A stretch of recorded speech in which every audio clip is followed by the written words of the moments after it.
আচ্ছা, রিয়্যাক্টে কম্পোনেন্ট তো আমরা সবাই বানাই, কিন্তু আসল চ্যালেঞ্জটা আসে যখন সেগুলোকে ডাইনামিক আর রিউজেবল মানে বারবার ব্যবহার করার মতো করে তোলার চেষ্টা করা হয়। তো কিভাবে এটা করা যায়? চলুন আজ এই ব্যাপারটাই একটু সহজ করে বুঝি। ধরুন আমরা একটা পিৎজার কম্পোনেন্ট বানিয়েছি, কিন্তু একটা সমস্যা আছে। খেয়াল করেছেন কি? স্ক্রিনে যতগুলো পিৎজা দেখা যাচ্ছে সবগুলোই দেখতে একদম একরকম, সবগুলোই স্পিনাচি পিৎজা। ব্যাপারটা একটু বোরিং হয়ে গেল না? রিয়্যাক্টে কাজ করতে গেলে এটা কিন্তু একটা বেশ কমন চ্যালেঞ্জ। তো এই যে একঘেয়েমি, এর সমাধানটা কি? এর সমাধান হল প্রপস। এটাকে বলতে পারেন একটা জাদুকরী উপাদান বা একটা সিক্রেট ইনগ্রিডিয়েন্ট, যেটা আমাদের কম্পোনেন্টগুলোকে কাস্টমাইজ করতে সাহায্য করে আর সেগুলোর মধ্যে একদম প্রাণ ফিরিয়ে আনে। আচ্ছা, তাহলে এই প্রপস জিনিসটা আসলে কি? একদম সহজ করে বললে এটা হলো একটা একমুখী রাস্তা বা একটা চ্যানেল, যার মাধ্যমে একটা প্যারেন্ট কম্পোনেন্ট তার চাইল্ড কম্পোনেন্টকে ডেটা পাঠাতে পারে।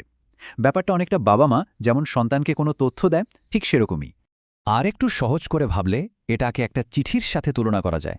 ধরুন পেরেন্ট কম্পোনেন্ট একটা চিঠি লিখল, আর চাইল্ড কম্পোনেন্ট সেই চিঠিটা খুলে পড়ল, আর চিঠিতে যা লেখা আছে সেই অনুযায়ী কাজ করল। আইডিয়াটা কিন্তু খুবই সহজ, তাই না? ওকে, আইডিয়াটা তো বোঝা গেল, কিন্তু প্রশ্ন হলো এটা বাস্তবে কিভাবে কাজ করে।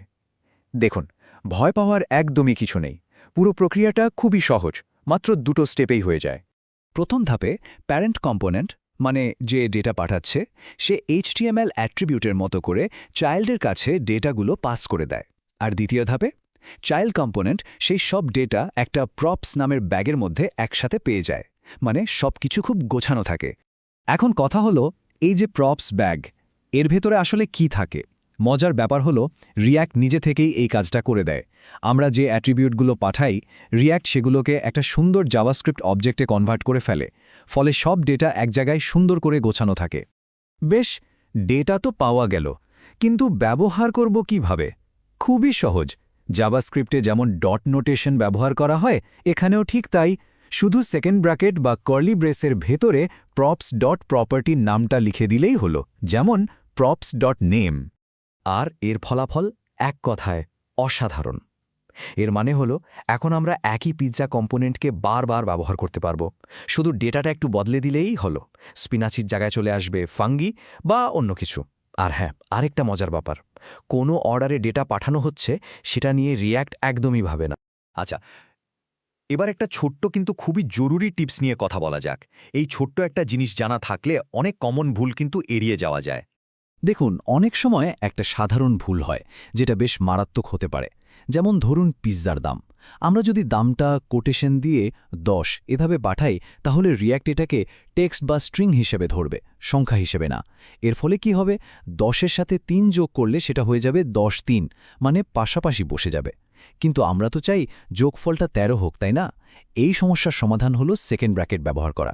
যখন আমরা প্রাইস ইজ ইকুয়ালস টু 10 এভাবে লিখব, রিয়্যাক্ট ঠিকঠাক বুঝে যাবে যে এটা একটা নাম্বার, আর তখন গণিতটাও ঠিকঠাক কাজ করবে। এতক্ষণ আমরা যা দেখলাম সেটা তো কেবল শুরু। প্রপসের আসল পাওয়ার কিন্তু এর চেয়েও অনেক বেশি। চলুন এবার দেখা যাক এর আসল ক্ষমতাটা ঠিক কোথায়। প্রপস দিয়ে যে শুধু স্ট্রিং বা নাম্বার পাঠানো যায় তা কিন্তু নয়। এর আসল শক্তি আরও অনেক গভীরে। আমরা চাইলে এর মাধ্যমে একটা পুরো অ্যারে পাঠাতে পারি, একটা অবজেক্ট পাঠাতে পারি, এমনকি শুনলে হয়তো অবাক হবেন, পুরো একটা কম্পোনেন্টকেই আরেকটা কম্পোনেন্টের কাছে প্রপস হিসাবে পাঠিয়ে দেয়া যায়। আর এটাই হলো প্রপসের আসল জাদু। এই যে ফ্লেক্সিবিলিটি, মানে এত ধরনের ডেটা পাঠানোর ক্ষমতা, এটাই কিন্তু রিয়্যাক্টের দুনিয়ায় একটা সুপার পাওয়ার। আর এই সুবিধার কারণেই রিয়্যাক্ট দিয়ে এত জটিল আর ডাইনামিক অ্যাপ্লিকেশন বানানো যায়। তাহলে এখন যেহেতু কম্পোনেন্টগুলো একে অপরের সাথে ডেটা আদান প্রদান করতে পারে, মানে কথা বলতে শিখে গেছে, একবার ভাবুন তো এই ক্ষমতাটা ব্যবহার করে কত অসাধারণ আর পাওয়ারফুল অ্যাপ্লিকেশন তৈরি করা সম্ভব। সম্ভাবনাগুলো কিন্তু সত্যি অসীম।